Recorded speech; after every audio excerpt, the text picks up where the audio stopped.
It's been a long day that started at 8 o'clock this morning worth of traveling down here. Ladies and gentlemen, we are not in Philly anymore. This is uncharted territory. It's the Virginia Tech Hokies hosting the Temple Owls here at Lancerlot Iceplex in Vinton, Virginia. A marquee matchup today for the Temple Owls, entering today 10-13-2, 7th in the ECHA, staring directly above at a playoff spot. Everything matters. Of course, this one today will not have a drastic effect, if any, on the ECHA standing. So this should be a good test for the Temple Owls, hosted by a Virginia Tech team 16-5-3-1. Mike Zingroni down on the ice inside the benches. Dylan Coyle at mission control. Mike, can you tell me a little bit about the starting goalie tonight for the Temple Owls? Well, I can surely tell you that. Him with his Family Guy mask, Stephen Glick, noted Family Guy enthusiast. He is getting the start tonight. He last started in Temple's last win, a 2-1 victory over West Virginia, where he stopped 46 of 47 shots. Coach thinks he can play a big role this weekend, and he gets the first game, so time to show what he got. Puck drop about to start. The best dressed are out for the Temple Owls. That's number 5, Charles Giazza. Michael Lowry out there. Barberini on the right. Matthew Guinea on the left. Far out wide. That's your boy Sean Fowler. And we are underway in Vinton, Virginia. A touch up at the trolley tracks. Virginia Tech left wing entry. A pass. Couldn't reach the stick. Tried to reach Strauss. Now back playing up in the corner. It's Fowler trying to fork it away. Kept in at the blue line by Tech. Now back up in the corner, Barberini, a touch-up. Guinea, a backhander. On his forehand now, Irie, a pinball off the board and onto his rear end. Virginia Tech will touch up. Down deep is Eric Matanowski. 19:24 to play here in the first period, just underway. If you're tuning in, I'm Taylor Snyder on the call. Mike Zingroni on the color. Dylan Coyle, mission control. Should be a good one. And it's Fowler, tried to clear that out. No can do a slot shot, knocked down in front, a scorcher from Trevor Murphy. Temple trying to push it out into neutral ice, kept in left circle, content to play it is Miles Walther. And kept in at the line and broken up immediately by Charles Giaz, a touch up by Murphy, and eventually played on by Bladen Reed. Virginia Tech doing a good job of forechecking, keeping it down in Temple zone. It's Reed down in the corner, pinned down. Now Fowler in a tango. Couldn't seem to clear it away. It's Charles Giaz eventually able to fork it out, and a much-needed clear for Temple, but not enough to clear the benches. Virginia Tech really only got one dangerous shot on net that whole entire sequence. That was from their leading goal scorer, Carl Hathaway. But Glick does a great job dropping into butterfly, right pad save. And a knockdown in front, that's by Ian Bowles, who talked a big game on the car right up here, Mike. Ian Bowles, a well-known cook on the hockey team. Hopefully he can deliver tonight. And this is Jack Pierce, right circle. A feed tried to go down low, broken up. And a play off the board, cleared up is Ryan Lenahan, and out of play. So we will get our first stoppage here in Vinton, 18-12 to play in the first. Yeah, speaking of Bulls, on the bus ride up, when we took a pit stop, they got some Mickey D's on the way up. You know, he talked a little smack to the media team, asking why we don't give him the intermission interview, and we told him, well, Bulls, he got to score. He doesn't have a goal all year. He said, all right, he's going to look for it just so I can talk to him after a period. There is a group of goalless players on this Temple Owls team. That's Ryan Spanier, the newly addition, Kyle Smedley, Ian Bowles, Will Green, and Rittenhouse without a goal this year. Maybe that can change tonight. We still got a lot of time to play here. 18 on the dot to go in the first as a touch-up that slid right by Brandon LeBombard. LeBombard, the Ontario native. Choice of chips, Doritos at the rest stop in Front Royal, Virginia. Kept in and a deep down low to the slot. First to touch up for the Virginia Tech Hokies is Lenahan, and eventually touched up by the new number 16, which is Luke Slater, in place for the scratched Noah Kamen tonight. Down low, working it around, Eric Slater. The second twin and down to the ice. No penalty call, seemed to be clean, and there it goes right there. And just like that, at 17:28 to go in the first period, it's going to be tough sledding here for the Temple Owls, going down 5-on-4. Yep, it's going to be 2 for tripping. And this Virginia Tech team, they have a lot of goal scorers, 12 scorers who have 10 or more points, and they got 30 power play goals all combined between each and every single one of them. So this is a potent power play, and they get their first opportunity of the game just 2.5 minutes in. Temple, the power play, not so good. However, the PK 93 for 111 on the year, that's over 80%. And the coach will take that. They're going to need that to step up big here. You cannot trail early in a game like this on the road. Got to get those travel jitters out of the back door. And that'll do it well right there. That's John Fowler. A 2-on-1 might be developing. Fowler going up the right wing. Fowler, a wrister up top. Couldn't finish. And kept alive by the Virginia Tech Hokies. Moving down through the slide. And on his backhand to his fore. Working his way is Gavin Morrison. And a mask is off of the Virginia Tech netminder. We're going to get a stoppage of play here. 17:06 to play in the first period. That was almost the Owls' third shorthanded goal all year. They only have 2. Kaiser has 1. So that was almost a third shorthanded tally for the Owls, and that comes big. Get a little bit of momentum going back their way.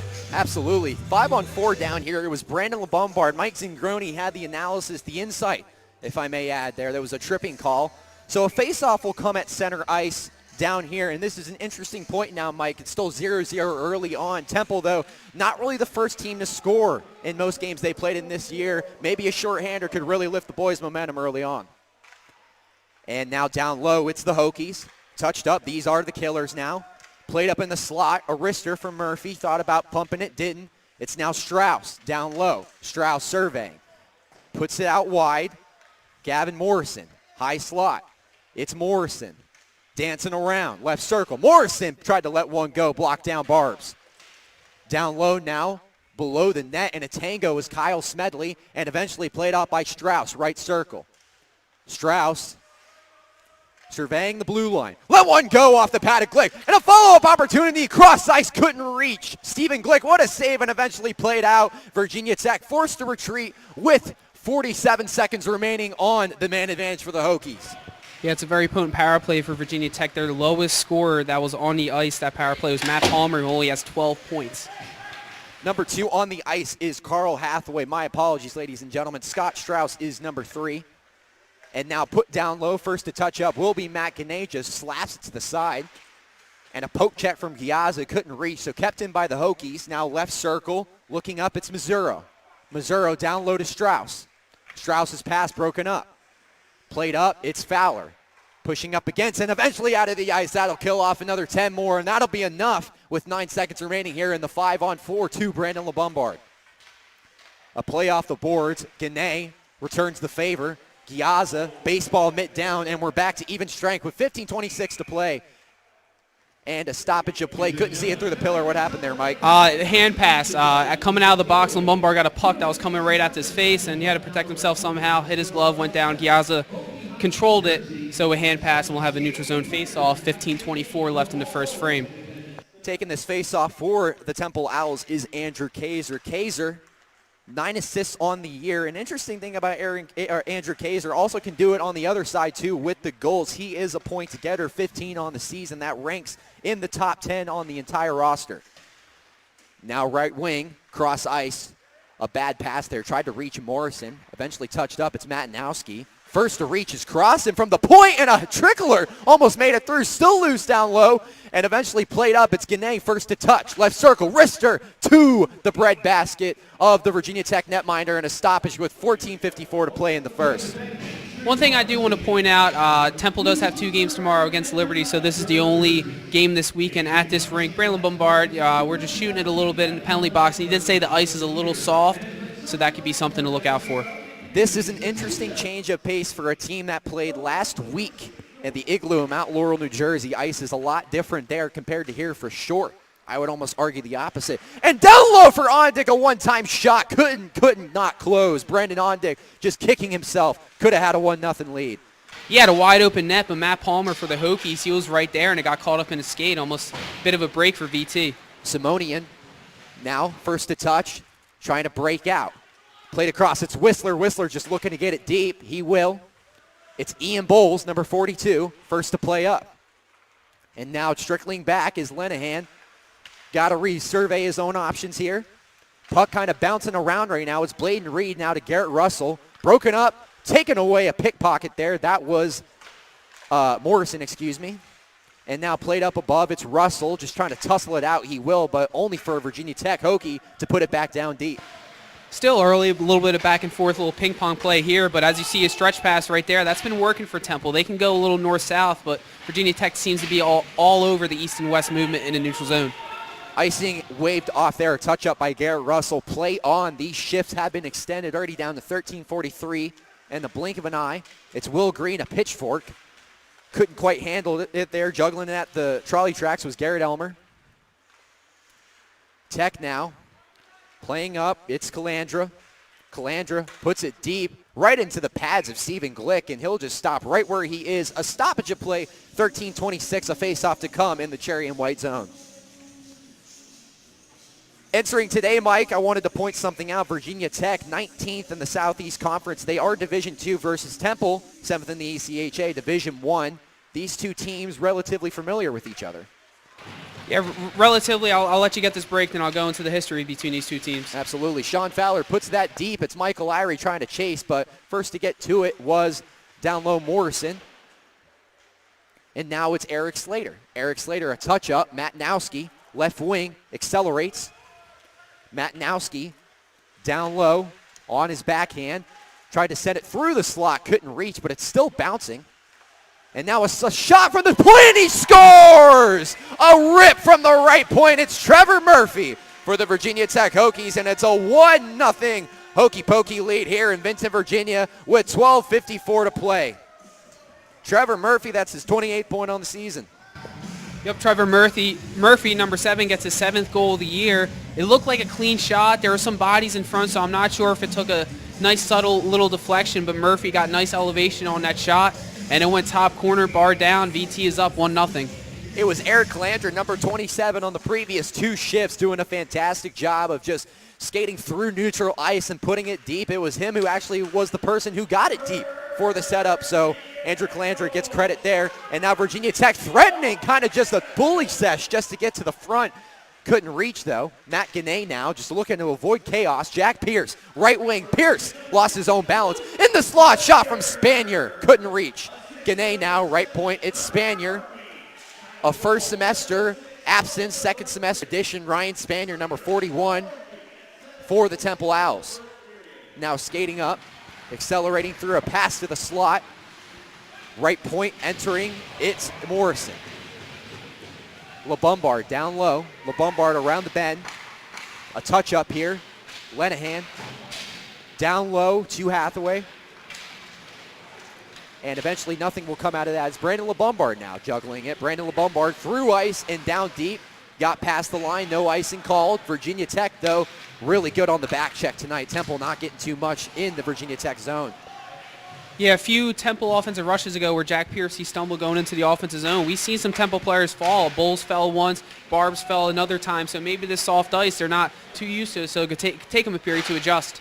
Mason Wildgroup leading the Virginia Tech Hokies this year in goals with 17 was number 8. He is a dangerous player, active in the lineup tonight. And also active in the lineup tonight is Nick Missouri, another guy to watch out for, number 11. With 31 points on the year, these two are very effective for the Virginia Tech Hokies and will be a handful for Temple if they are to walk out of here victorious tonight. The thing with Missouri is he's right in front of me going wide on the faceoff. He only has 4 points in 6 games this spring semester for Virginia Tech, so a little bit of a dip-off in the second half of the season. Maybe he tries to get back on track tonight. Always a bit of an adjustment heading into a brand new semester. Of course, Temple 1-4-1 this semester. The 1-win lone coming to Virginia Tech in the second game of a back-to-back versus the West Virginia Mountaineers. A game that got kind of chippy. This one, I would argue, the total opposite tonight. A very clean game, just good hockey out there. And now a touch-up. Played up in the Virginia Tech zone. Back deep, it's Calandra.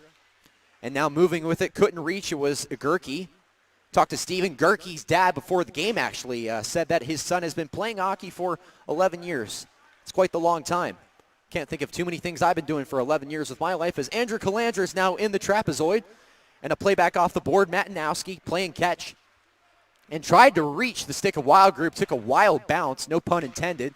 Ian Bowles now cross ice. Barberini looking for Elmer, couldn't reach it, and an icing will be called. No touch to give. With 10:27 to play in the first, it's still a 1-0 Virginia Tech lead. Yeah, you can definitely see the ice playing a factor. There are a lot of bouncing pucks.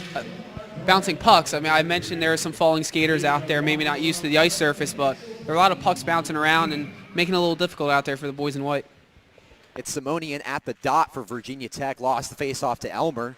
Bowles on his backhand to Russell. Russell lifts it out. Will Green at the blue line, couldn't touch up. Now behind the net, it's Palmer. Palmer accelerates. Tried to get to neutral ice. Will all the way going end to end. It's Palmer up the right wing. A centering pass could not reach. Touched up here, cross ice. Murphy Murphy sends it to Simonian. Simonian down deep. Barberini just pushes that one to the side, eventually met right away by Whistler. It's now Whistler surveying, and on his backhand, pump the brakes. Moving with it, Simonian. Back to Whistler. Whistler almost ran into Simonian. Traffic. There is a lot of traffic in Virginia, Mike. Makes sense. Down low. Can confirm. Yep, can confirm. Down low now, it's Hirsch Patel from Clarksville, Maryland, one of 4 players on this roster from the DMV. Will Green, number 11, pinned up. Will Green, without a goal this year, was talking to him on the bus, would love to get one tonight. Seemed to be in a fantastic mood, just all smiles the whole way. Played off, so the puck's still alive now. Scott Strauss with it for the Hokies. Strauss accelerates through center. It's now Strauss, right wing. Strauss still on his forehand. Strauss a shot to Glick, played off the stick, still loose. Down low and off the board. And it was a shot from the left point. Lenahan couldn't get it. Giazza with the Owls now on the white. Irie on his backhand, played off the skater with Giazza, picked off in the slot, and a wrister shot wide from Eric Slater. Save Glick. Charles Giazza now can't seem to locate the puck. It's just been bouncing all over the place, Mike. This soft ice is really being effective out there. Yeah, also, as far as entering the offensive zone, Virginia Tech's doing a great job of when another man just takes it himself, skating into the offensive zone. And on another note, every time Temple tries to exit their defensive zone or go through the neutral zone, every time they make an east to west pass, it is deflected by a Virginia Tech skate or stick. So it's not easy going as far as breaking out of their own zone for the Owls so far. An interesting matchup. This is actually the first team all year that Temple has played from the state of Virginia. You know, they played West Virginia, the one of the West, not Virginia as we call it. It's Gannett now, left point. Gannett tried to backhand that, picked off right away. Could be an odd man rush. Right wing accelerates. It's Slater. Slater, a pass to the slot and juggled off the stick of Potocny. It's still low now. Slater immediately picked off away. Spanier good on the back check for the Owls. LeBombard looks back, checks his rear view, meeting him in down low. It's Fowler. Tried to break it up, still loose in the slot. A shot from Calandra went just right off the pad of Stephen Glick. Glick been sharp thus far, maybe besides one shot from the point that went high bar right. Good game for Mr. Glick, just can't save them all for sure. Still 7:50 to play in the first period. Temple looking to maintain some zone time here. Spanier on the back check, he's been good at that this game thus far. Moving up left wing, a pickpocket, there he is right on time. Spanier. Rittenhouse down low now. Cross ice to Gannett. Gannett, a chip and a whiff from Spanier. Touched up by Tech. Moving with it, a pass. It's Murphy. Now touched up, it's Hathaway with Murphy, looking to help him out. Morrison down to Palmer. Palmer now behind the net. Palmer, a pass across ice.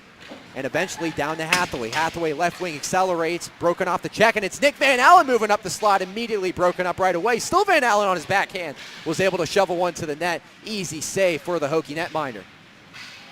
And down low now, could have a fast break. It's Hathaway, gets the inside leverage. Hathaway just couldn't finish. Elmer puck still loose and eventually covered up by Stephen Glick. Man, he had the leverage, but it was Ian Bowles on the back check breaking it up, and it's still 1-0 Hokies. Yeah, I think that was Bladen Reed who was on the back check, actually. He did a good job of making sure Hathaway stays on his backhand, so he really couldn't get a powerful shot off to make it hard for Glick. So that was good defense on a better offensive player from Bladen Reed. At the dot for the Hokies, it's Gerke. Gerke now took a shot from the back. It was Bladen Reed. Reed does not shy away from physicality. He is a big boy. Nick Van Allen, high slot. Van Allen now on his backhand. Nick Van Allen, wrister, went high left. It's now Ondick behind the net. Broken up by Strauss. Now played up, accelerating right wing. It's Wild Group. Wild Group. Still moving. Wild Group. A pass back. Eventually broken up. It's Ian Bowles' quick stick. Brendan Ondick, a touch-up. Played out into neutral ice. Andrew Kaiser through the slot. Kaiser on his backhand just couldn't close. Kaiser, a pass back right to Nick Van Allen. Owls trying to maintain some zone time here. And a whiff on the stick, I believe it was Will Green. It was, but eventually back into Temple zone. Will not matter, though. They got to get back or they would have been called for offside.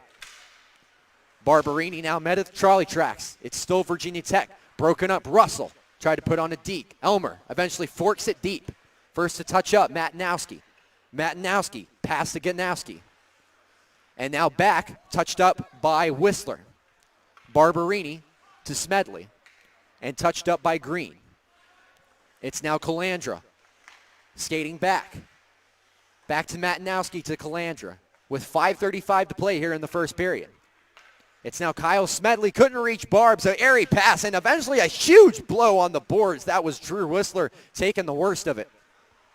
Kyle Smedley now. Puck has been back there for an awful long time. Smedley and Barb's just looking to break out. Eventually Will Green up the left wing. It's Will Green. Green wrister right to the bread basket with 5:13 to play in the first. That's where the Owls are going to find most of their success. Good job by Smedley throwing it up the left boards right to Will Green. He does no hesitation, doesn't try to be too cute, skates right into the offensive zone, throws it on net. Not the most dangerous shot. It was right in the bread basket, but getting pucks on net, getting the offensive zone, maybe getting a little momentum going. At the faceoff dot for the Hokies, this is Clay Potocny. Potocny, definitely no one to take your eye off on this team. He is top 10 in the team in almost every category, including points and goals. Moving up the right wing on his backhand now, cross-ice feed, couldn't reach. That pass came eerie from Eric Slater. And now moving up, it's Irie. Irie, right wing. Irie wrister cross ice, played off the stick. Kept in by Giazza, fumbled by Giazza and played out. Getting back now for the Owls, that's Fowler. Here we go, high slot, another chance for Virginia Tech, played off the pad, great save. And now down low, it's Crossan. Crossan thinks twice. Crossan, a play off the boards. It's Fowler meeting him there. Fowler tangoing at the blue line. Temple couldn't get it out. Now it's Gane. Gane looking for the breakout. Meeting him is Giazza. Giazza accelerates a clapper, went wide. Irie behind the net. Looks to find Fowler, can't do that. Immediately picked off, and now it's the Hokies on another rush. Moving up through ice. It's Hath. It can't finish in the top left corner. Finish from the Virginia Tech Hokies. It was Luke Slater wearing the newly donned number 16, and it's a 2-0 Virginia Tech Hokies lead with 4:10 to play here in the first period. Yeah, not much Stephen Glick could do there. I'll just say that. At a nice angle, seeing right over Slater's shoulder, and he had room on his short side. Ian Bowles really wasn't getting in front of the shot, and he just lifted right over the blocker. I think Ian Bowles was screening Glick more than getting in the way of shot, and Slater just took advantage, goes top left corner. It is a 4:06 to play here in the first period. It's a 2-0 game. They got to put it up on the scoreboard, and they do. Virginia Tech with the commanding lead. Both shots went high right. The first one, went high right. Second one went high left, so tough glove night for sure for Stephen Glick. Now moving up through the slot, it's Spanier. Spanier, left wing, a dump in. LeBombard trying to meet him. Forked away. It's Virginia Tech once again on the back check. And now met right away. It's Pierce with a good hit. Left wing, Gavin Morrison. Morrison wrister right off the pad. Great save by Glick. Could have been 3-0. And now it's Jack Pierce. Just sends it up for Ryan Spanier just a little too far. And once again, where have we heard this? It's Virginia Tech moving up through the zone. And it's Hathaway now. Hathaway, left circle, let one go, went wide. Now it's Calandra. Calandra, another clapper to the pad of Glick. It's Palmer now with Morrison. Morrison again, a playoff. Cross ice in the slot. Spanier picks it off. Lone in the neutral zone, it's Brandon LeBombard. No one to support, so Virginia Tech takes over. Here we go, left wing, Miles Walther. Walther tried to feed it for Hathaway. Good play there on the puck. That was Andrew Kaiser. Virginia Tech looking to feed back. It's Manowski. Right circle, down low. A feed to Hathaway. Puck loose down low and kept in by Calandra. It's Hathaway again. Another aimless clapper to the pads of Glick. Glick getting a heavy duty here in the first. 2:38 to play. Brandon LeBombard now tied up on the boards. It's LeBombard trying to find his teammate Kaiser. Kaiser accelerates. Kaiser, a shot that was blocked down by Manowski. Now it's Ondick, first to meet him there, but it's Manowski to return the favor. It's Calandra now. Across ice feed, moving up, right wing. Can he reach it? He can't. Picked off by Nick Van Allen. It's Kyle Smedley now, number 15. Smedley, as I mentioned, one of 5 players on this roster without a goal this season, and the puck a little too loose for comfort in front of Stephen Glick. Still 2-0. Barberini, right wing. Van Allen wrister went high left, blocked down. Now moving up through the slot. Accelerates. Back on his backhand. It's Wildgroup. Wildgroup, the team leader in goals with 17. And here is Ondick, the Temple Owls, number 2 on the Temple Owls. Upcoming penalty on Virginia Tech. Too many men on the ice on the Hokies. And it's Alex Barberini now. So Temple, until Virginia Tech touches up, will get a free play here. It's Nick Van Allen, a play off the boards, and eventually touched up right away by Matt Palmer. So a 5-on-4, much-needed advantage coming for the Owls. Yep, huge opportunity for Temple. Ginormous opportunity. Doesn't get much bigger than this. Late in the period, you have a chance to get one back to hopefully only go after 20 minutes, only down by 1 goal. So this is a big, big, big opportunity for the Temple Owls. Temple's power play on the season, as I mentioned earlier, 20.8%, 24 for 115. Something will need to change on this one, and it starts with this unit right here. This is Charles Giazza, Brendan Ondick, Nick Van Allen, Matt Guinea, and Andrew Kaiser out there. Yep, you got to win the faceoff first, but the more alarming stat, I know you just read some numbers, they're 4-26 on the power play in the spring semester. Absolutely. Matt Guinea now down low for the Temple Owls. We got 1:45 to play here on the power play. Temple needs to be meticulous here. It's now Guinea accelerating through center. It's Kaiser. Kaiser stops to Guinea. Guinea now feed to Giazza. Giazza wrister went too high and played up. Almost gloved down, couldn't do it, and eventually forked down to the side on Virginia Tech. I believe the touch-up was Murphy. But anyways, here with 50.8 seconds to play in the first period, 1:18 to go on the power play, Temple still finds themselves down 2-0. It's now Andrew Kaiser up the right wing. Kaiser a dump. First to touch up is Ondick. A play up here for Giazza. High slot. Guinea let one go. Went wide left. Down low, it's the Hokie killer out there, and they're doing a good job. A minute to go on the power play. 28 to go in the first period. Temple still no pot of gold.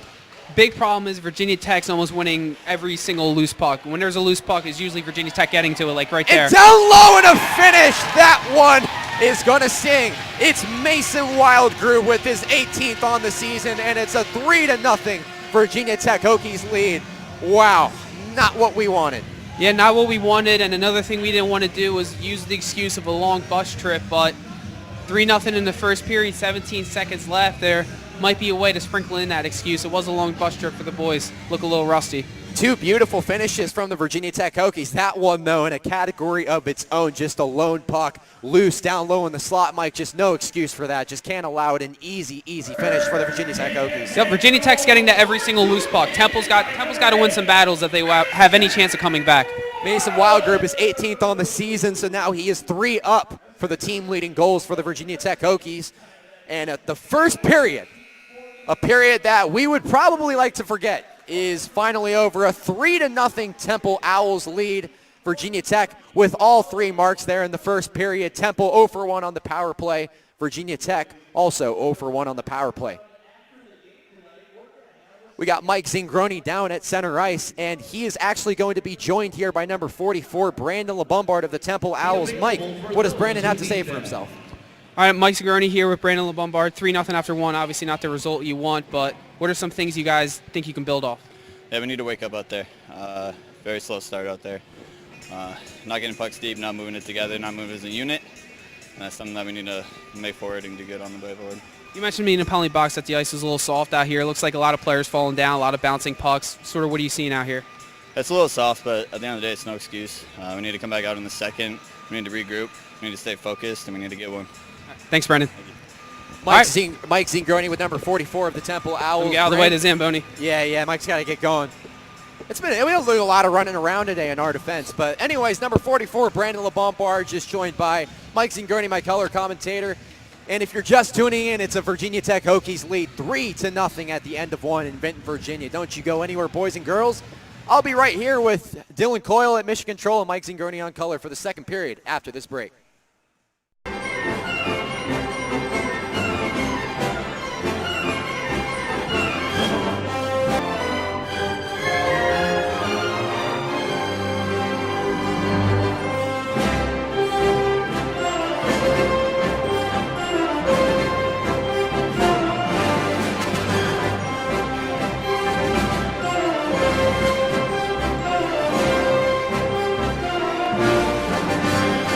One period of hockey in Benton, Virginia is the Virginia Tech Hokies with a 3-0 lead over your Temple Owls. Mike Zingroni down low on color tonight. In between the benches, Dylan Coyle, Mission Control, and yours truly, Taylor Snyder on the call. And Mike, hoping for a little bit different of a narrative in the second period. Yeah, Temple could definitely use a comeback. It's not listed up on the scoreboard. Yep, they got 129 of carryover power play time.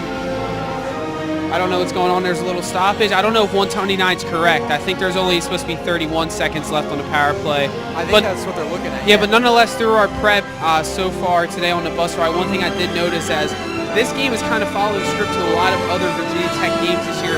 The magic number for the Hokies is 4. They're 8-1-1 when scoring 4 goals in a game this season, and they've held their opponents to 2 or less goals 13 times in 22 contests this season. So it's kind of going to script of the home team right now. And that is not good for a Temple Owls team who's only averaging 3.64 goals per game. They allow almost around 4, just under, a little bit south of 4 goals per game. Right now, Virginia Tech with 3. So both teams fitting their agenda. Maybe not Temple so far on the goal scoring, but interesting stat there. It's Brendan Ondick with the wrister, and that's probably one of the best shots Temple has had this entire game, but it was frozen up by Sebastian Biondi, who was wearing calling the turtle number 30 in net for the Virginia Tech Hokies. Interesting little thing in the first period, calling the story, talking to Biondi. In between the periods, said it's Biondi. So Sebastian Biondi, number 1 for the Hokies, wearing number 30. As does that happen a lot in the ECHA? All right, one quick correction. So we got even strength right now. There was 129 of power play time listed on the scoreboard, but that's actually the power play time that elapsed in the first period. So there was only 31 seconds on that minor, which is now expired. And now moving up left wing, a shot from Missouri. Couldn't reach.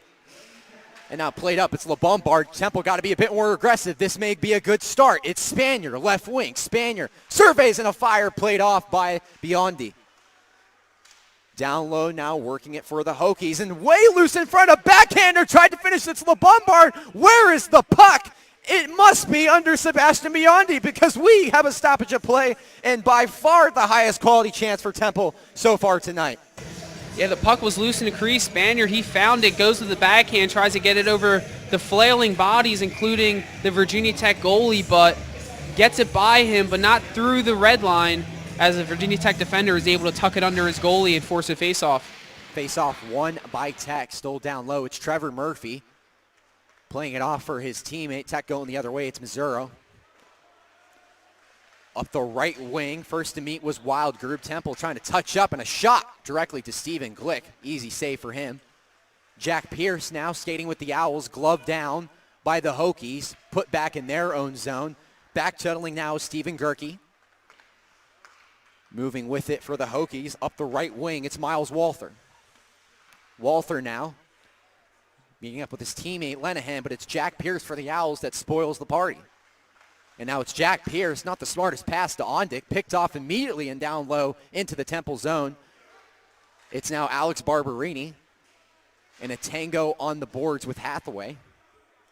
Carl Hathaway wearing the number 2 tonight. And a pass through the slot, backhander. Good idea by the Hokies, but it was Brandon Ondick and Jack Pierce first to touch.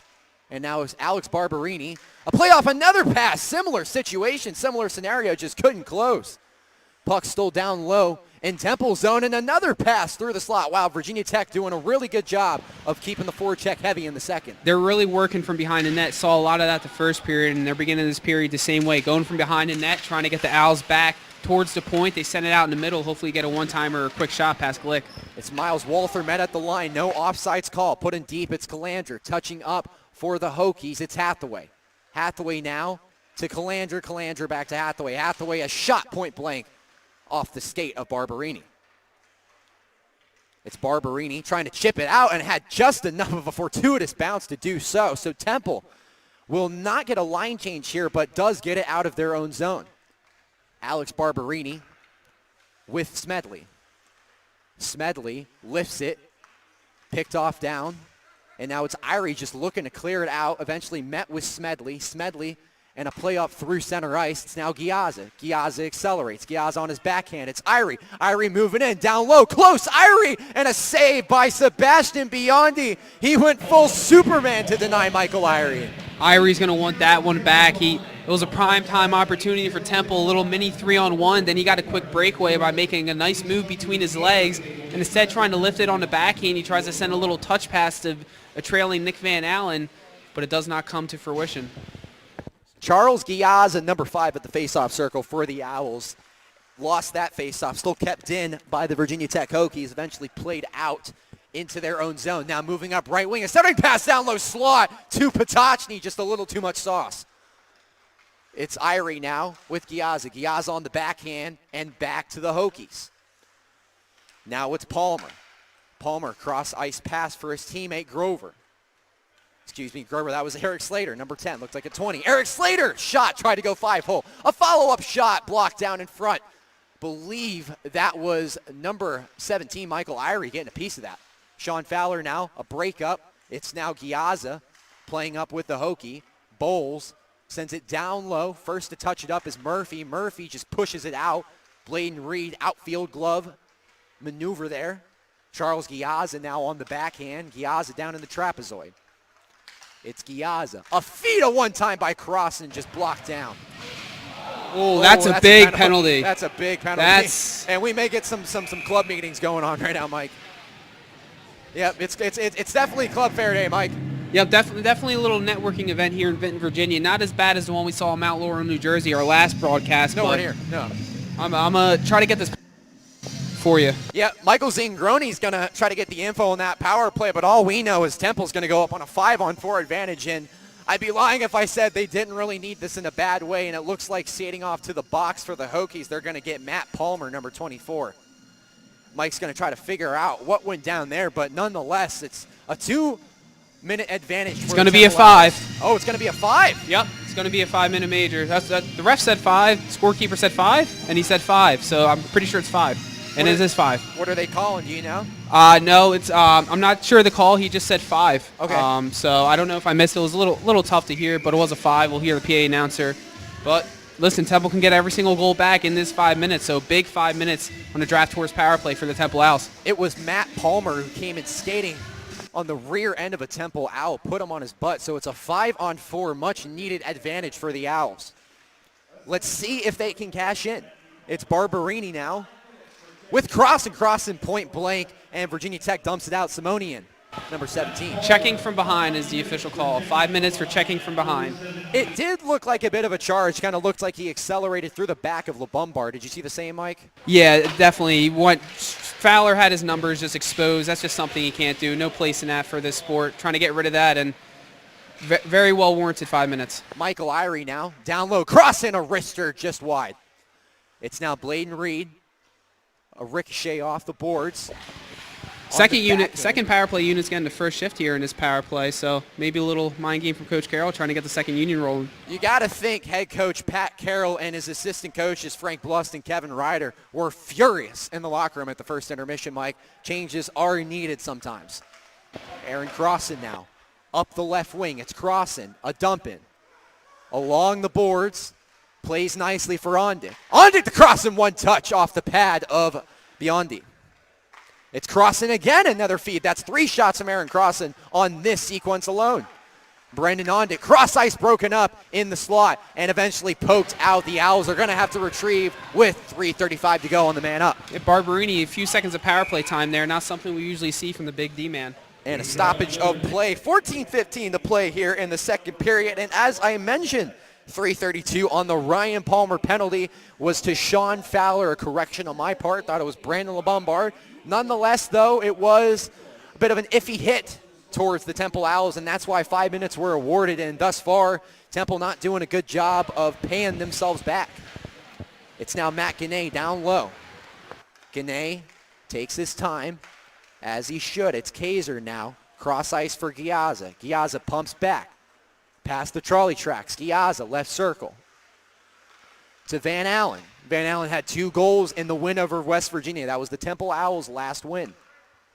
Charles Giazza, high slot Guinea. Kaiser lets one go off the pad. Down low, loose, and played away. A backhand by Murphy. Kills a little bit more time. 2:53 to play on the man up for the Temple Owls. A Matt Guinea play off the boards. Just didn't take the bounce he would have liked. And now it's Virginia Tech. Picks it off. Tried to go through the legs again. A nice little nifty move by Nick Mazzuro. It's now Mazzuro again. Cross ice and a tricky little bounce hurts the Temple Owls in ways we did not expect.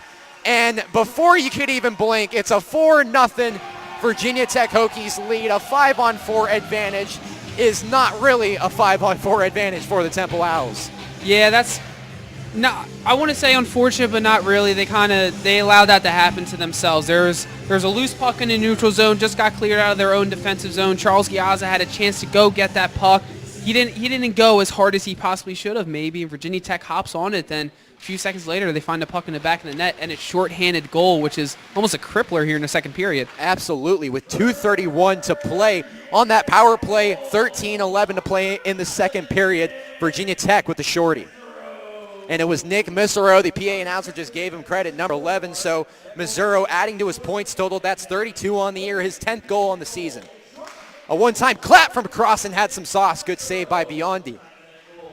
Still 2:08 to play. Temple can get a goal. They need one very desperately. Down 4-0 here in the second period with 12:45 to play. And Biondi can be had. I had a perfect angle on that cross and slapper, and Biondi wasn't completely sure he got that. He got his blocker in a way, but there's a lot of wide open net there, and Biondi kind of just luckily hit his blocker. As I mentioned, Sebastian Biondi filling in for the starter tonight. Colin Couture wearing his lucky number 30. Biondi usually dons the 1. A little change of pace for him tonight. He's pitching a shutout, though, for the Virginia Tech Hokies. I guess hold all comment on that note, but with 12:15 to go here in the second, it's still a 130 advantage for Temple. They desperately need to cash in, and this is not doing them any wonders here. Still down low. It's crossing now. Crossing to feed to Ondick. Ondick cross ice to LeBombard. LeBombard pumps, lets one go, and he scores! Top right corner, the few, the proud, the Brandon LeBombard. And it's a 3-goal lead for the Virginia Tech Hokies with 11:59 to play in the second. Big goal from Temple. Huge goal, still got a minute 16 left on his power play, but LeBombard just great job skating in, using the Virginia Tech defense sort of as a own little screen. As a goal we sort of saw in the first period for Virginia Tech that went over the blocker of Glick. LeBombard sends a shot over the blocker. The Virginia Tech goaltender gets Temple on the board, and they're within 3 goals. It's the former Marine, Brandon LeBombard, the Ontario original, who gets the first goal of the night for the Temple Owls, and all of a sudden it's a 4-1 Virginia Tech Hokies lead, still a minute on the advantage. Matt Gannay, right point now to Giazza. Giazza back to Gannay. Gannay high slot, took a weird bounce, played off by Biondi. Still down low in the Virginia Tech zone, eventually forked out away. It was Miles Walther. And picked off down in the slot area. That was Mason Wildgrove, who has a goal in this game. Wildgrove, the team leader in goals for the Hokies. 34 seconds to play on the 5-on-4 advantage. 11:15 in the second. It's Giazza now. Around the bend, Ondick. Right point. Ondick pumps. Brandon Ondick, another deke. Just lost his own touch. Brandon Ondick now right circle, surveying around. Ondick, a feed down low. It's Van Allen. Van Allen on his backhand. Van Allen, high slot. It's Gannay. Gannay lets one rip. Clapper blocked down low. And a backhand feed from Ondick. Couldn't finish. It's Gannay now, high slot all alone. Thought about it to Giazza. Giazza wrister off the pad again, Biondi. And the penalty is killed off. 5-on-5 hockey. Temple only able to get one out of that. It's still a 4-1 Virginia Tech lead. Well, at least they got one. Yeah, they gave up a shorthanded goal, but at the end of the day, at least they got one. Absolutely, Mike. Could not disagree. Could not agree more. Excuse me, Mike. 10:26 to go here in the second period. It's 5-on-5, even kilt. And a weird bounce that went right towards the skate of Drew Whistler, just was out of position. And a deflection in the slot. That was David DeShiel. Been quite quiet tonight, number 21, almost had the 5th goal of the game. It's DeShiel again, trying to poke it down. Kyle Smedley has his work cut out for him. DeShiel was literally 2 inches away from scoring that one. Absolutely. And now down low in the slot, a shot from Whistler went wide. It's Gannay on his backhand. Spanier, a chip to Van Allen. Now played up with Pierce. Pierce trying to put on a D, got to get back. Playing up through the slot. Virginia Tech accelerates. DeShiel lets one go off the plexi. It's now Brandon LeBombard, the team's lone goal in this one, number 44 for the Temple Owls, Brandon LeBombard. That was his 9th goal on the season for the former Marine.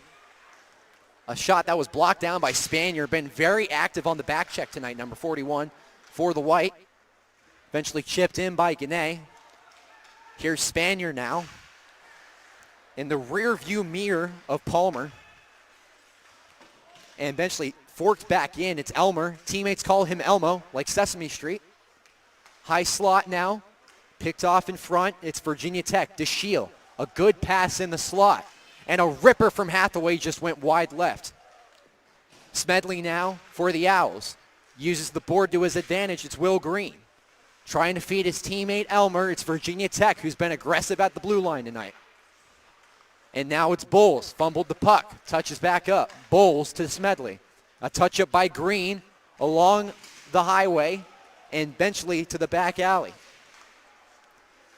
Now with it, it's Trevor Murphy. And down low, we got something developing behind the play. It looks like it was Will Green getting to know Gavin Morrison on the Virginia Tech Hokies. Yeah, there was actually a little back and forth between them in the first period. I actually think Morrison is getting a penalty. Not sure. Actually, I think we're getting matching minors, so I got to open it for Will Green as well.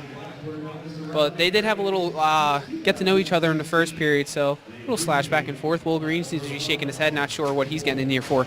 So it's going to even out here 4-on-4 hockey. But, Mike, you know what they say about open ice? In a way, in a game like this could be an advantage for the Temple Owls, who desperately need to get another goal if they want to stay back in this game. Yep, one less person per side. We're going to have a lot of open ice, especially in the neutral zone. The Owls could probably use that, having some neutral zone trouble today, especially at the blue line.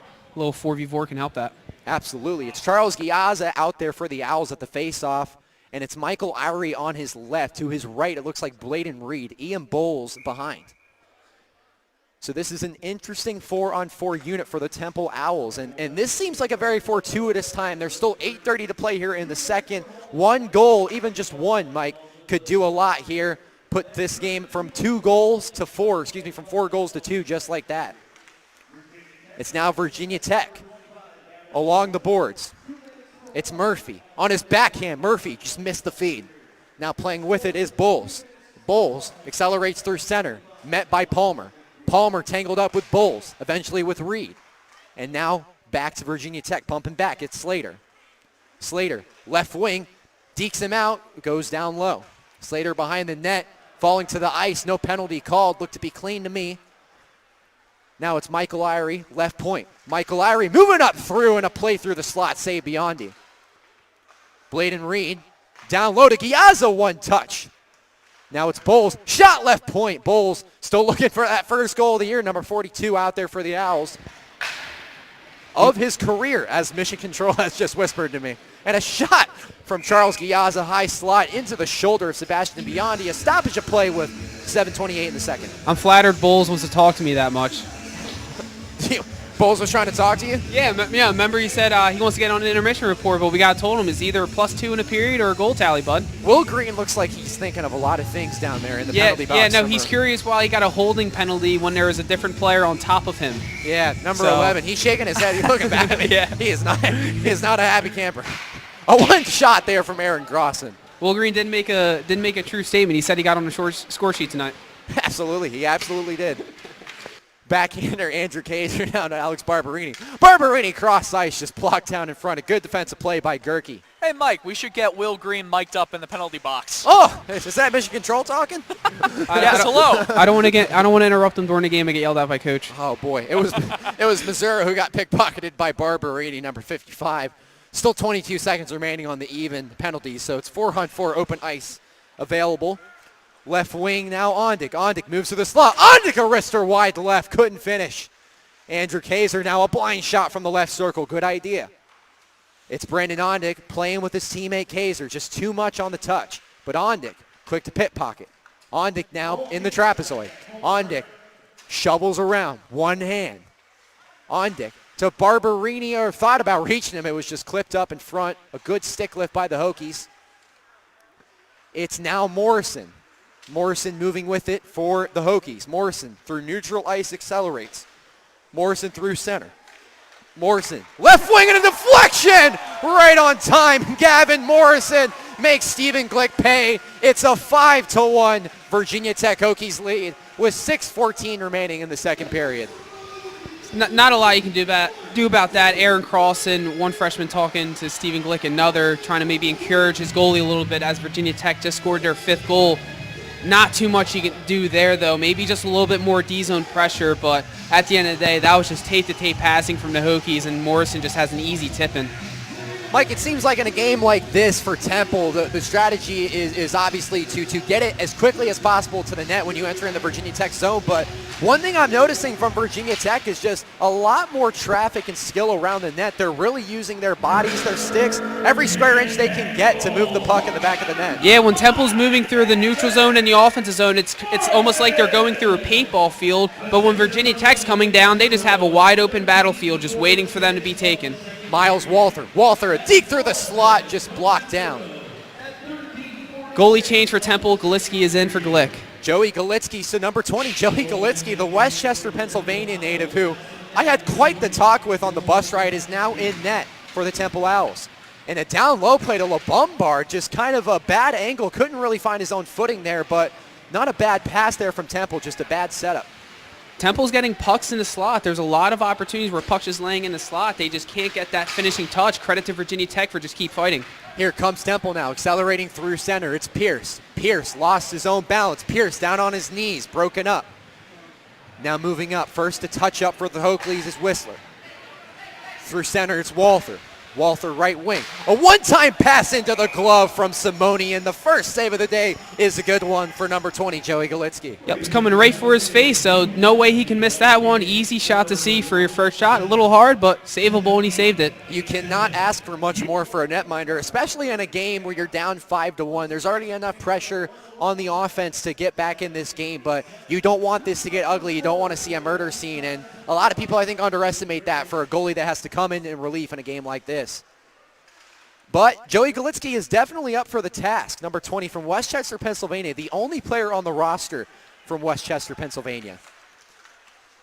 Moving up, right wing, it's Irie. Irie just sent it through. Good concept. It's now Fowler. Finally able to play it off his backhand. It's Irie now. Irie to Fowler. Fowler, a wrister, just went wide, high left. Gannett, right point. Tried to feed Charles. Couldn't reach. Now it's Virginia Tech. Simonian. Simonian through the slot. What one rip all the way up into the fish netting. A stoppage of play with 4:26 in the second period. Still 5-1 Hokies.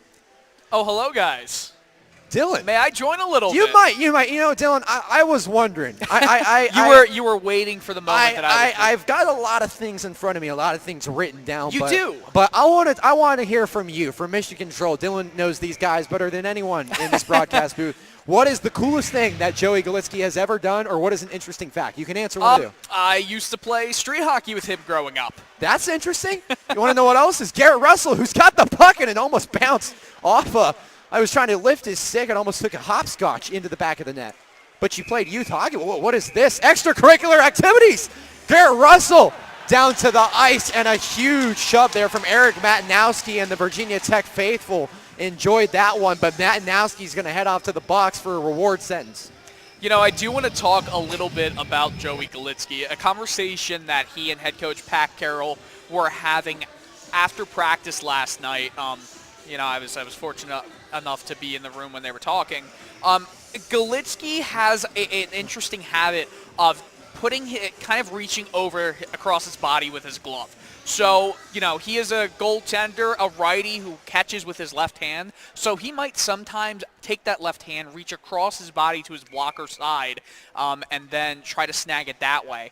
I'm not sure if you noticed, but that first save, it was kind of in the middle of his chest, middle of his body. I think it was the good save. He still makes the save.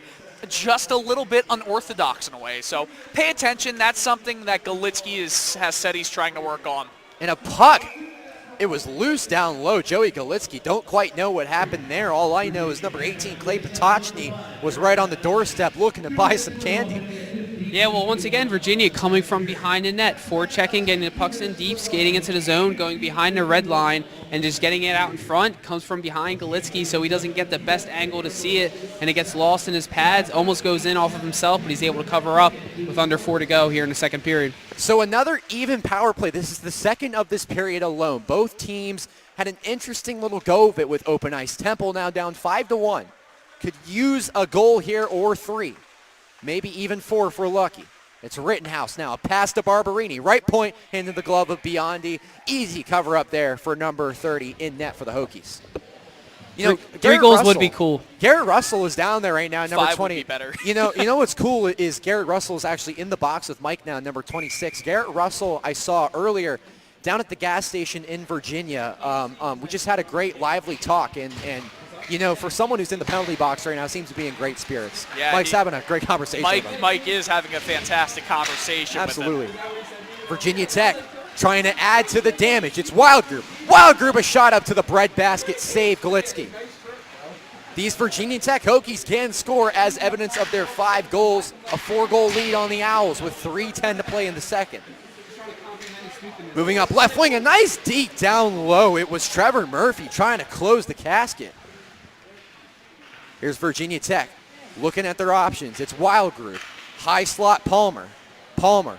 A pass to his teammate. Gerke couldn't close. He cannot be allowed to have that much space to walk into the crease. Absolutely. Rittenhouse now tangled up, still down low in Temple zone. You would think it's a 5-on-4 advantage. It's still 4-on-4. 2:40 to go in the second.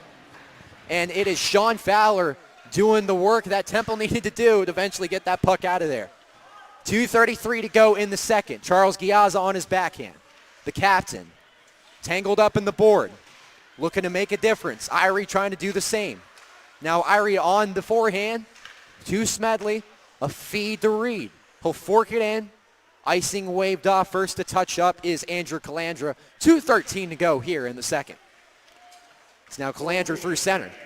Calandra right up the freeway. Calandra now behind back, met by Kaiser. Kaiser with Braden Reed, number 81. Reed now tried to reach Van Allen. Virginia Tech back and forth to Temple zone. Kyle Smedley now, number 15, the accounting major. I find it interesting. There's a lot of accounting majors on this team. Kyle Smedley seems to be one of 20 accounting majors.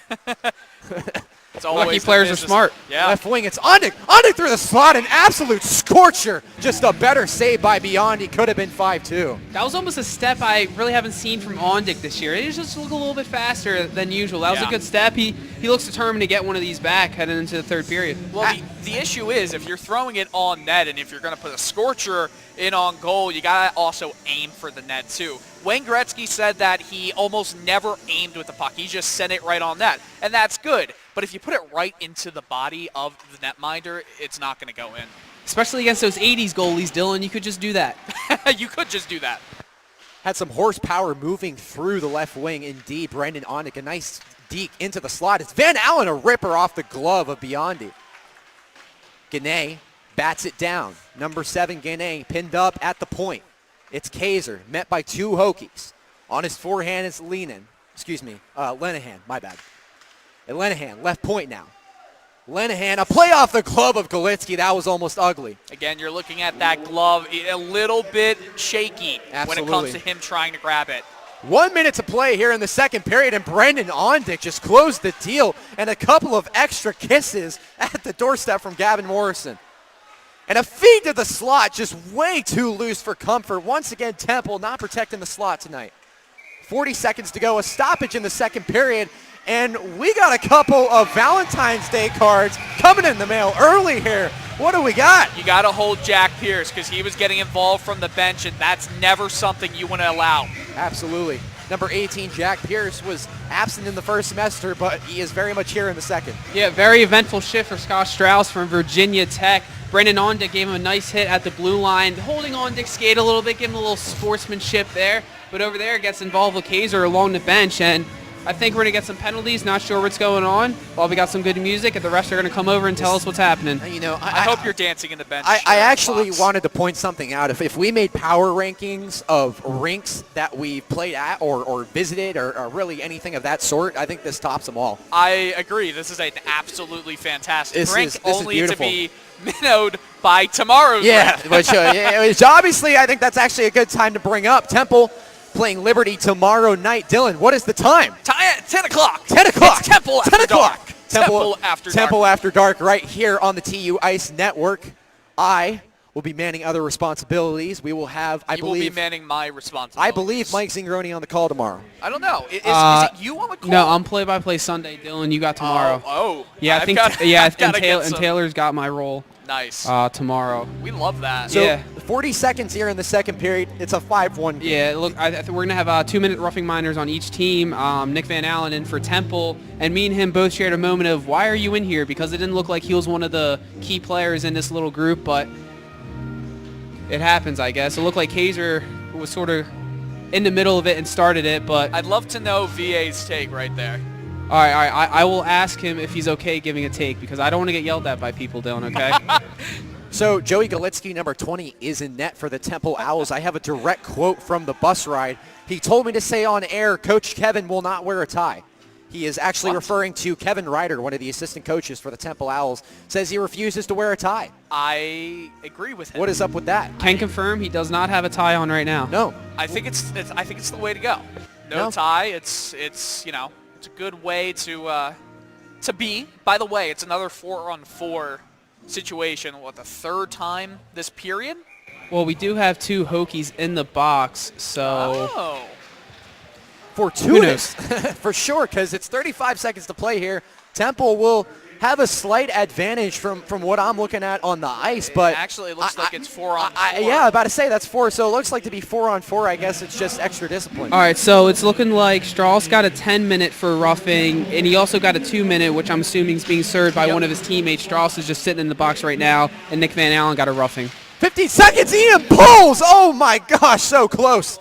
10 seconds to play here in the second. Point shot from Gane right into the glove of Biondi. A stoppage with 16.7 in the second. I keep looking at Ian Bowles, and you never see him drive the net like that, ever. And if he gets that on his stick when it's not rolling over the snow in the blue paint, I don't know. I think he might have the skills to finish that. You're going to need effort from everybody if you want to get back in this. Virginia Tech, they got 12 players with 10 or more points. Temple doesn't have that many players, so they need to get back in it.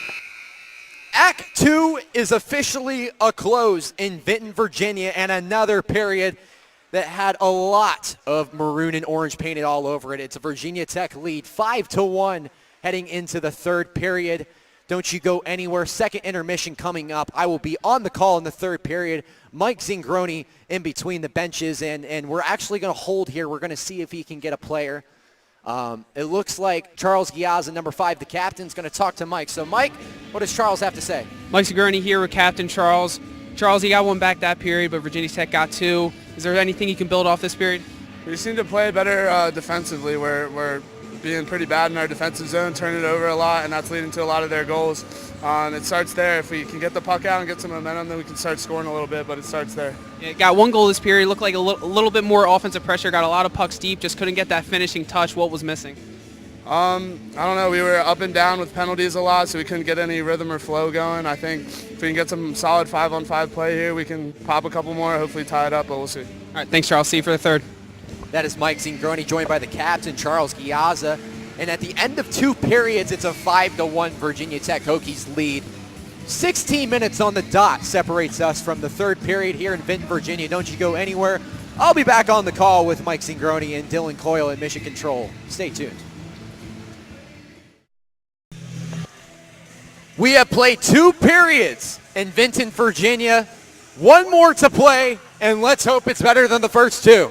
A 5-1 Virginia Tech Hokies lead is that. With 20 minutes to play in regulation, I'm Taylor Snyder on the call. Michael Zingroni in between the box tonight. I'm calling it in the box, Mike. That's your new position, Mike Zingroni. I'm loving in the box. He's in the box. Absolutely loving it. How about when you were not in a box? Because this is the first time you're legitimately surrounded. Yeah, when I was just roaming around the boards and just, basically flaunting to the crowd, hey, I got a mic and nice shoes on. By the way, Dylan Coyle's here too. Mission Control, the backbone of our operation, Dylan. You're too kind. The backbone. Without Dylan, none of this is possible. Oh, well, without everybody else too. Like, it's not just a one-man operation. It's a team effort for sure in general, but to get down here today for a game like this, long road trip, 5+ hours going nice on little 6. roadie. Showed the boys around a little bit. I'm from Virginia, so very prideful, very happy to be home. If you know Taylor Snyder, you know he's from Virginia. Love it. Exactly. He was our tour guide for the whole He was trip. our tour guide. Very proud to be from Virginia. It feels great. Even when you're 3 hours away from home, man, it still feels great. So happy to be here. Not so happy about the result, as are a lot of people. It's a 5-1 Virginia Tech lead, and there's 19-19 to play here in the third period. Now, 30 seconds are dwindling down on a power play. Now, Virginia Tech has 2 guys in the box, Temple only 1, but it's still 4-on-4. Hold on, after the shot here, and off the blocker of Joey Galitsky, who's in net tonight, filled in for Stephen Glick, who was pulled in the second period. But 2 Virginia Tech men in there for 18 more seconds, 4-on-4 hockey. It was a bit of a scruffle, or a scrum around the bench, shall we say. Galitsky's going to get the start tomorrow night, so it's going to be interesting to see how he responds after getting some game action here. Absolutely. Filling in quite nicely in a game that Virginia Tech has had no shortage of forecheck or backcheck. Really both sides of the puck playing like a complete hockey team tonight, and Temple just pushing away their own opportunities, asleep at the wheel. Picked off in neutral ice by the Hokies. Moving up through ice with it was Murphy. Eventually back with it for the Owls, it's LeBombard. LeBombard has the lone goal, and he took a shot to the head. Wow. Directly to the head. That was directly geez. to the head. Is there no penalty? With an elbow as well. Unbelievable. I saw his neck move. Unbelievable. Jack Pierce, a shot from the right circle, couldn't reach. And now it's Rittenhouse. Rittenhouse playing along. Alex Rittenhouse sat behind us on the bus on the way here. Seemed quite confident heading into tonight. Loves to talk, loves to have some laughs. Sent cross ice there, couldn't reach his teammates. Now Matinowski on the backhand. Just watch the replay of that hit. That is inexcusable to miss it. Absolutely. Yeah, I mean, LeBombard, he made a little deke to sort of put himself in that position, but still, at the end of the day, a shoulder to the head's got to be called no matter whose fault it is. It's not even a shoulder, it was an elbow. I mean, it's clear as day. Now chuckling with the puck for the Hokies. It's Matowski, and now picked off down low. Jack Pierce tried to shovel it in. Excuse me, it was Spaniard, number 41. Would have had his first marker, but it's still 5-1. And now up through neutral ice, it's the Hokies. Through the slot, a ripper from Podachny. And now Barberini has the puck cuffed. All alone, it's Brandon LeBombard. LeBombard through the slot. LeBombard fires and scores! A double dose for number 44, and it's 5-2 with 17:04 to play in the third. Brandon LeBombard, you are the man of the night so far for Temple. Huge shot. Honestly, I love that shot idea. The Virginia Tech goalies kind of had trouble reacting very quickly to all these shots tonight. None of them have been really hard, though, so LeBombard does a smart thing before he gets hogged by a Hokie defender. Wind up, slapper right by the blocker. It's 5-2, 17 minutes left. I should have known at the Front Royal Rest Stop when Brandon LeBombard bought that Snickers that it was going to be his night. 2 goals for the Temple Owls, 2 for number 44, and it's the United States Marine doing all he can to will his team back into this one. He's up to 10 goals on the season now. Absolutely. So went from 8 to 10 on the day. LeBombard's point total on the year moving up to 18. That still remains in that spot at 5, just behind Michael Ari for the total on the entire team. Yep, big night for him. He's only had 1 point in the last 7 games since a 7-point output against NJIT. Now he's got 2 goals tonight. And now moving with it, the ripper. That was a shot from Carl Hathaway. Temple needs to watch out for the Virginia Tech response here. That is what went wrong earlier when they did get the first goal. A shot from Calandra right to the breadbasket of Galitsky. A stoppage, 16-10 in the third period. It's going to be a big period for Galitsky. As Dylan mentioned, he is getting the start tomorrow, so it's good to see if not only he can carry some momentum in, but if he can sort of give Temple a dying chance, because Virginia Tech is going to push. They got goal scorers, and Temple's going to need to push if they want to get back, so there's going to be some big saves Galitsky's going to need to make. At the face-off circle for Tech, it's Simonian quickly covered up by Galitsky.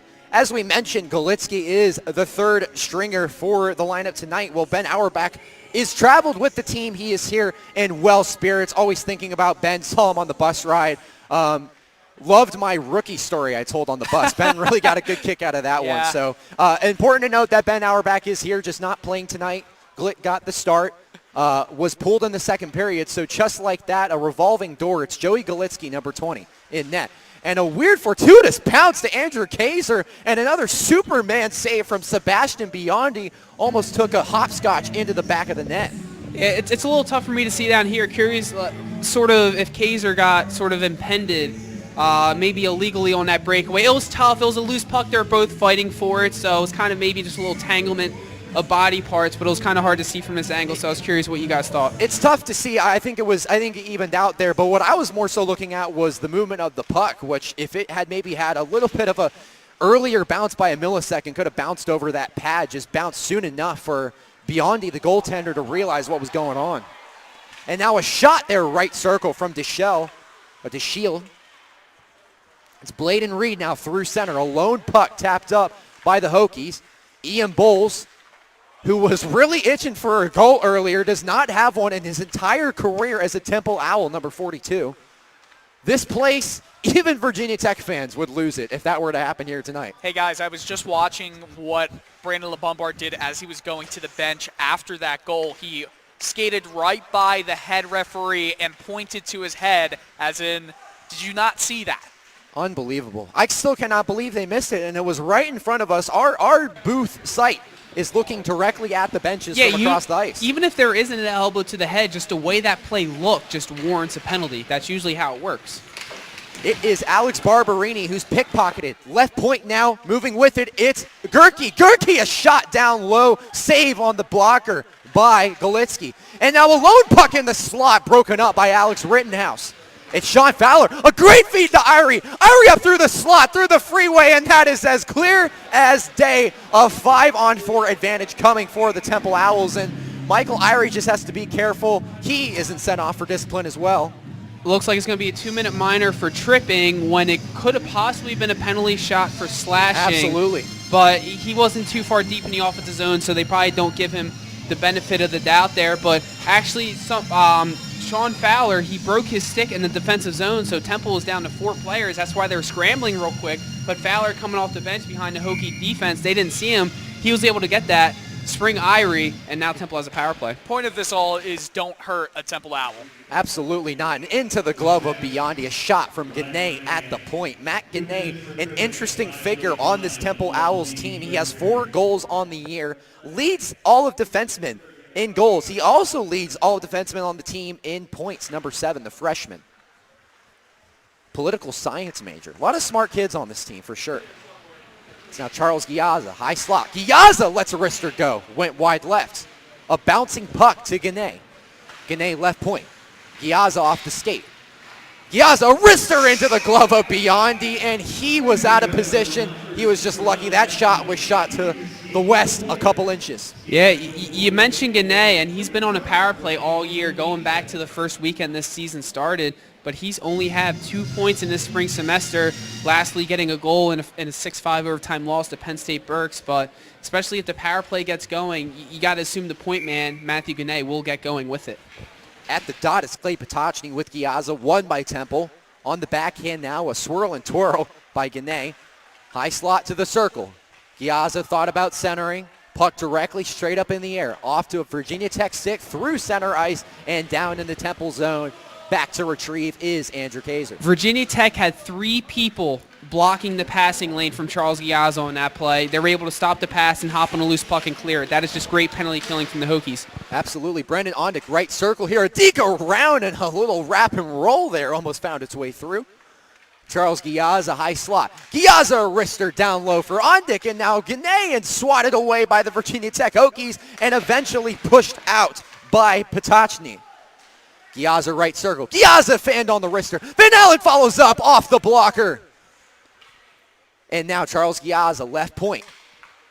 Giazza, a feed to Gannett. Gannett, high slot. Wrister went wide right. Good zone time here by the Owls. Andrew Kaiser now on the board. A shot to the slot. Van Allen tried to feed it in. Another save Biondi. And eventually played out of the Virginia Tech zone. 12:54 to play in the third. Biondi has not been playing his angles right. Whenever a puck is going to his glove side, his left hand. Or even his blocker side, Dylan. He's having to scramble. He doesn't really have the angles going for him right now. Yeah, that nice face shot by Giazza, and he gives a nice little behind-the-back pass to Van Allen. Van Allen he just would shot be happy if you called it a fake shot. Yeah, Van Allen shot it right into his blocker. Virginia Tech goal it's not like he did anything special with his blocker. Van Allen shot it right into his blocker, so it wasn't like he's making these spectacular saves. Temple just can't find the open part of the net. Aaron Grosson now finds 2 Hokies, met with Irie. Irie, a wrister into the pads and played off.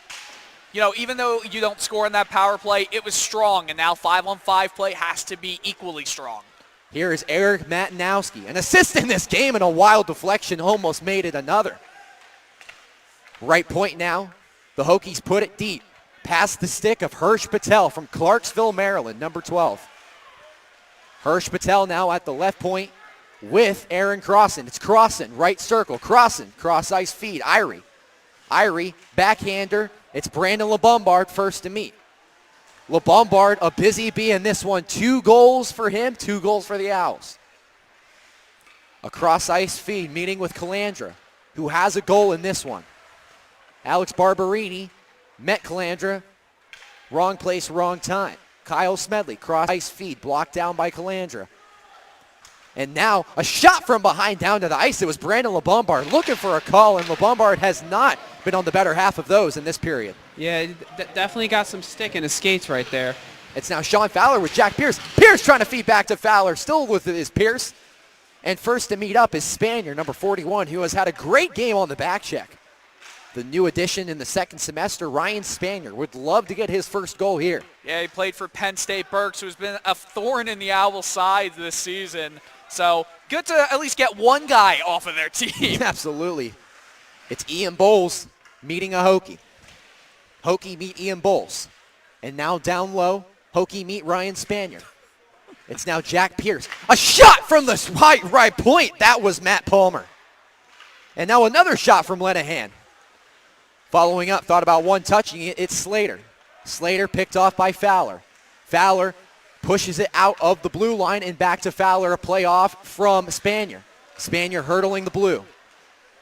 It's Sean Fowler waiting for Elmer to get back, and he won't, and offsides will be called with 10:17 to play here in regulation. Just sloppy play all around from both sides there. The ice has been really choppy as this period has gone on because the puck has been sitting in the neutral zone a lot. And A lot. And when the puck sits in a certain spot for a while, players' skates are going to be around. That snow is going to develop, and the ice isn't going to be as clean as it was when the Zamboni just drove over it. And as you see right there, a flubbed pass. And the Owls go on the forecheck. Yeah, I'm right on the ice right here, and especially along the boards, the snow buildup's just incredible. There is a lot of snow buildup, I will say. It's almost like playing outdoors. Wild Group through center. What one go from the right point? It's now Wild Group surveying a pump back and an aimless pass. Tried to reach his teammate Gerke. Gerke now played to Mazzuro. Mazzuro one-touch pass, and he thought he closed Wild Group. And another shot blocked down. It's Matanowski. Yeah, that shot hit 2 posts. Looked like it went off post and crossbar. He could not believe it. Should have been 6-2 with 9:35 to play in regulation. And now a wide open in the slot. It's Wild Group wrister, and a better glove save from the netminder Golitsky to hold this at 5-2. Big glove save. That is a huge glove save. Good to see from Golitsky. Huge. Very confident glove save from a guy who had to fill in the third period, come in and just try to defend the castle, and he has filled his role so far. I might buy Golitsky 12 hush puppies from Cookout after this for that save. I might buy myself. What is a hush puppy? You know what? All right, well, Dylan, you'll definitely find that out later. Okay. I'm going to buy myself 5/20/58. I don't even know. 100 hush puppies after this game. What is a hush puppy?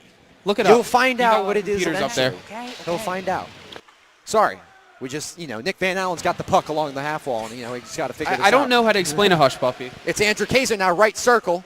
At a tough angle, Kaiser had to pump back. It's now Ondick on his backhand. The Barbs, a play off the point, just went way left. And now circle, first to touch up. It's Hathaway right to the stick of Rittenhouse. Rittenhouse hurdling that trolley track. It's now Ondick in the Virginia Tech zone. Wrister up into the fish netting, an 8:58 stoppage in the third. Great idea there from Ondick. He had the puck far out from his reach. Looked like he might go glove side. Then he does a little toe drag, get it closer into his body. But Andrew Calandra for Virginia Tech gets away with it. Puck goes off his stick and into the mesh netting behind above the net. 5:58 remaining here in the final frame. An interesting group out there for the Owls. It's Kaiser, Van Allen, Ondick, Barberini, and Fowler. We talked to Fowler at the end of the second period, and actually that's Rittenhouse, excuse me. But nonetheless, we did talk to Sean Fowler at the end of the second period, anxious to make a difference in this third. Just it was very sweaty and very fortuitous in the second intermission, I'll say. Absolutely. Yeah, going back to the line changes, Dylan, I kind of want to get your opinion and chime in on this. It's usually this whole entire season has been Barberini and Smeds together on the defensive number 1 pair, so it looks like a little change up, trying to change something up. Yeah, it's never a bad thing to change up the defensive pairing, especially if you are ending up in having goals in the other end. Even if there's no goals being scored because of the effort of your goaltender, you still need to be good positionally. And I wouldn't necessarily say Barberini and Smeds weren't necessarily, doing well together. It's just sometimes you need a bit of a spark and something new to start driving some offense, because offense starts in the defensive zone. Ondick pumped the brakes at the right circle. A good defensive play by Carl Hathaway. Still down low. Ondick deking around the Virginia Tech defense. It's Brendan Ondick still on his backhand to his forward. It's Ondick, a slap down by Andrew Kaiser, like a lumberjack. Matt Gannay, and eventually puddled out into the Virginia Tech locker room. So we got a 10 p.m. puck drop tomorrow against Liberty, so that means we're going to have a lot of free time. And one thing I definitely want to do is go to the gym with Brandon Ondick, because he's been strong on the puck all night. Absolutely. And he's been playing like he's got something to prove. Brandon Ondick, I remember there was this one goal, or not a goal, but just his set just of one hands. of them. Set of hands last season. He deked 3 guys, made one of them just absolutely fall to the ice, and when he is on, he's really on. He's one of the best players in the ACHA. You can see it in his eyes too. He's got a nice little bite to him tonight. And it's now a feed. That was a feed, I believe, from Irie. Just no one there to meet him. Great keep-in by Matthew Gannay. Just could not keep it in the second time. 7:34 to play here in regulation time. Running thin on the Temple Owls, who will need 3 to tie. It's Giazza, one-touch pass from Fowler, right circle. Just a better save from Biondi. If Charles had put a little bit more sauce and maybe shot that a little bit lower, that would have been money in the bank. Yeah, the puck was rolling on him. I mean, it's been a theme all night, sort of the puck just moving in weird ways, rolling on people, and it was rolling on him there, so he just tried to direct it towards the net, just couldn't get it on. But if to your point, Taylor, if he did get a lot on that was going top corner, and it would have been 5-3. This is a very marquee time in this game. Head coach Joseph Mullen of the Virginia Tech Hokies with the advantage 5-2. But Mike, if you're Joseph Mullen, hold on, we got a hold here. A lot of offense going. It's Virginia Tech right circle and a save by Joey Galitsky. A shot from DeShiel. DeShiel just got too deep in there. Oh, really? They're going to call that, but they don't call the Brandon LeBombard one. Okay. And Fowler should make sure he probably doesn't get another one. Yeah, because hopefully. Not a good situation. Fowler coming in fast from behind. I mean, if anything, that might be called a charging, but yeah, it might just be hitting from behind. And it looks like a rough, I guess. I want to hear Sean Fowler's opinion without any curse words. Do you think he's capable of that? I'm going to talk with Dylan here right now. I wanted to get your opinion. If you're head coach Joseph Mullen here and you got the 5-2 lead, you're up on the man advantage here. You got to think a little bit more of that same recipe. The same pie that Grandma's been feeding you. But are there any changes you would make? I wouldn't make any changes. Their special teams has been strong tonight. You just got to keep putting pucks towards the net and trying to get goals on the board, because I hate when teams tend to turtle and go into a shell. It allows the other team, the team that's losing, opportunities to get back in the game. 6.5 minutes left. You have a 3-goal lead. Still go after it a little bit. It was Gerke off a deflection from Nick Mazzura. And now down low with it, a play by Calandra. Lombard without a stick. Meeting Mazzura. A right shot from Wild Groove. Save. It's now Bowles, and an aggressive smacker from Jack Pierce just couldn't clear it out. Kept in by the Hokies. And a nice deke on the play. It's Gerke. Gerke back to Mazzura. Mazzura with a marker on the night. Thought about shooting. It was Wild Groove. And a feed down low. Couldn't reach the stick of Gerke. And so now it's Mazzura. Mazzura, high slot. Mazzura wrister blocked down in front by his own teammate and eventually cleared out by Brandon LeBombard. 5:48 to play in the third, 38 to play on the power play. And now moving with it, it's a shot there, a wrister from Calandra. Brandon LeBombard, he scored twice for the Owls tonight, and it's been a bit of a troubling sign that Temple has not had scoring from all around the lineup. That Berks game, you had 5 different scorers. It ended up in a loss. West Virginia, Nick Van Allen scored both goals in the 2-1 win, and now you have LeBombard scoring 2 goals in what is now a 5-2 game to Virginia Tech. You need to get some more players scoring. You need more of your top skilled guys to come on. It's Palmer. Back to Hathaway. Hathaway, left circle, way too high. Retrieved by the Hokies. It's Walther. And picked off by the Owls. It's Nick Van Allen. Could be a 2-on-2. Nick Van Allen. Deeks through the slot. Van Allen still on his forehand. Van Allen tried to close a save by Biondi. 4:50 to play here in the third period. It's 5-2 Virginia Tech. Barberini and Smeds back on the same defensive pairing. And a nice feed there. Just no teammate to meet him from Carl Hathaway. But if there was a teammate there, that would have been bad news because that was a phenomenal feed. Yeah, not this Temple Rush, the last one where Van Allen had a chance. Fowler, when coming out of the box, he told me, I'm going to go get this puck. Watch. He got the puck and started a chance. Miles Walther here, moving with it at the right point. Walther, a one-touch to Calandra. Calandra down low and a shot. Another great save by Galitsky. Big save. You're keeping your pads right on the post and strong. No pucks are going to get by you if they don't go off the ice, and you're like that. Galitsky's a big guy. He has a lot of frame to him. He fills that net well. He does. He really does. And compared to Glick, he's more of an acrobatic, I guess you could say. Glick is more, to me, it's funny because Frank Bluss thinks the exact opposite. Galitsky is a little bit more of an acrobatic, and he doesn't always have his positioning sound. I think Glick is more of a traditional goalie, but he doesn't move as much as he should. So you kind of have that difference of style. Both goalies, even though Glick gave up 4 tonight, both goalies have a bright future ahead of them. It's both of the Slater brothers out there for Virginia Tech. That's 10 and 16 in their respective zones. An interesting getup. We do see that a lot in Division I club hockey. Twins. And Irie Rister, a shot to bounce, just didn't get the touch he wanted. Irie beat the goalie. It just circled wide.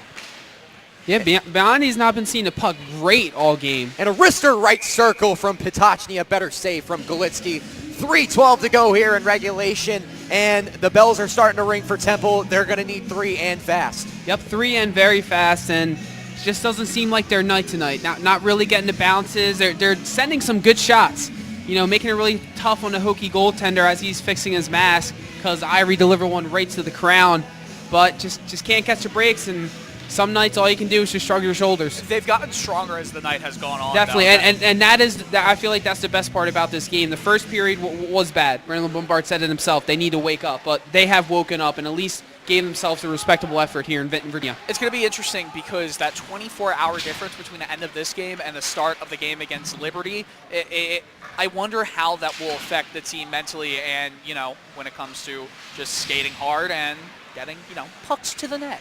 It's Matt Guinea now, a do-si-do, and Guinea took a shot. I believe that was Scott Strauss.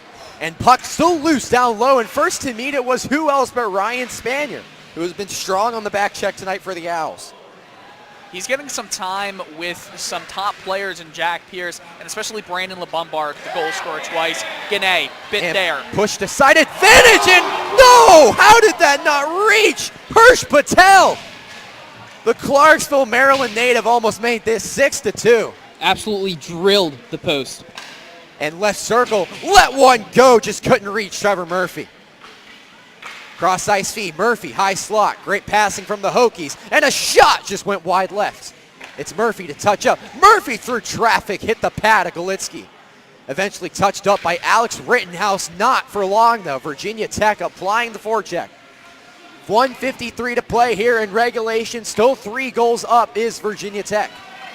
High slot, let one go into the glove of Joey Galitsky.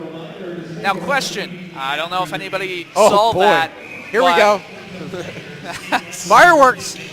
LeBombard's known to be a little chippy. A little chippy. I don't know if anybody knows that Galitsky, again, kind of moving his glove across his body. Yes, again, he's making the save. He's freezing it. And LeBombard's coming into the box, and looks like Virginia Tech will also have a member of the Hokies make it some 4-on-4 play. Maybe better because of how often the puck just seems to get caught between everybody. But with Galitsky, he is making the saves that he needs to make. And the other thing is, there's a minute 47 left. It's a miracle if the Owls come back. You lose this game, but you won the third period, and that's something to build off of. Yeah, Brandon LeBombard, as we saw last week versus West Virginia, voted the most hated man in Morgantown, West Virginia. And I got to be honest, Vinton, Virginia is not far behind after a game like this, but number 44 been very active. Both goals tonight for Temple, as Virginia Tech really pouring it on Galitsky here with 1:28 to go. Even here, 4-on-4 hockey. It's now Charles Giazza. Giazza accelerates through center. Giazza makes a move to the right wing and a wrister that went wide left. Touched up, it's Wildgrew. With a tally tonight, Wildgrew moves to the right circle and a deke through the slot picked off by Irie. Irie, a shovel off the board, ricocheted right to the feet of Ian Bowles with Charles Giazza. Giazza, right point, meticulous and a nice slinger. Just went right to the glove of Sebastian Biondi. And it's a 5-2 game with 56.4 seconds remaining. Well, I can't hear you, but I'm going to keep going anyway. So we have offsetting roughings right here where it's 4-on-4, and that brings us up to 9 roughing penalties today between the two teams. There is a 10-minute roughing on Strauss on Virginia Tech, but all in all, we have 8 roughings that are 2-minute roughing penalties, in total 9. Temple looking to get a goal for goal's sake right here with 51 seconds, a stoppage of play, a 5-2 lead. And if you're just tuning in, not really the greatest of road trips for the Temple Owls. A long day of travel has led to a sloppy game by the Owls. Took a little just too long for them to get their legs in this one, but a credit to the Virginia Tech team. They have been hard on the puck all night, and they have found their opportunities in ways that Temple hasn't been able to. Charles Giazza now a touch to Guinea. Guinea has to be careful. David DeShiel in his rear view. It's now Giazza. A pass off the wall. Ondick just couldn't touch up. Eventually met by Morrison and picked off by Kaiser. 28 seconds to play in regulation. It's Brendan Ondick at the Charlie tracks to the right point. Ondick, a deke, and a slinger to the glass. Matt Guinea now touching up. Guinea, a feed to Kaiser. Kaiser wrister high wide. It's Giazza, first to meet in the corner. 10 seconds to go in the third period. Moving up with it for the Hokies is Gavin Morrison. 5 seconds to play. Morrison down low, poked away by Galitsky. 1 to play and a stoppage of play with 0.7 seconds in regulation. That has to be the biggest tease of the season, Mike. Absolutely. Yeah, no, me and LeBombard agree, and they're going to run it out. That's it. The final score from Vinton, Virginia. It's the hometown Virginia Tech Hokies defeating the Temple Owls by a final score of 5-2. Winning goalie for the Hokies, Sebastian Biondi. Losing goalie for the Temple Owls, Stephen Glick. And a long day of travel. Do you guys want me to grab someone? Absolutely. Why not? You know what? Actually, yeah, I think we got to get out of here. We all got to get out of here. We all got to get out of here. We're going to have to close it up here short. A 5-2 final score. Virginia Tech walks away with the victory. Temple falling to 10-14, 2-0 on the season. And a long day of travel, laughs, jokes, and camaraderie is going to come to a close here with a loss for the Owls, but they're back in action tomorrow night in Lynchburg, Virginia, taking on the Division II Liberty Flames in Lynchburg, the Hill City. Should be a doozy. I'll be here. We'll all be here. Mike will be here. We will all be here. Dylan will be here. Everyone will be here. Yes. No one's not going to be here. If you've ever been on a road trip with a hockey team, have you ever been on a road trip with a hockey team that has just lost? Have it go on. It should be an interesting one for sure as the two teams meet at center ice. A lot of former teammates on both sides. Virginia Tech moving to 17-5, 3-1 on the year. As I mentioned, Temple dropping to 10-14, 2-0. A tough loss in Vinton tonight. We'll look to get something better out of it tomorrow night in Lynchburg, Virginia. But that'll do it. From Vinton, I'm Taylor Snyder, Dylan Coyle, Mission Control, Mike Singroni in the box, and of course, last but not least, Jonathan Berg manning the camera for us. From Vinton, Virginia, we're saying so long. The Temple Owls fall 5-2 to the Virginia Tech Hokies.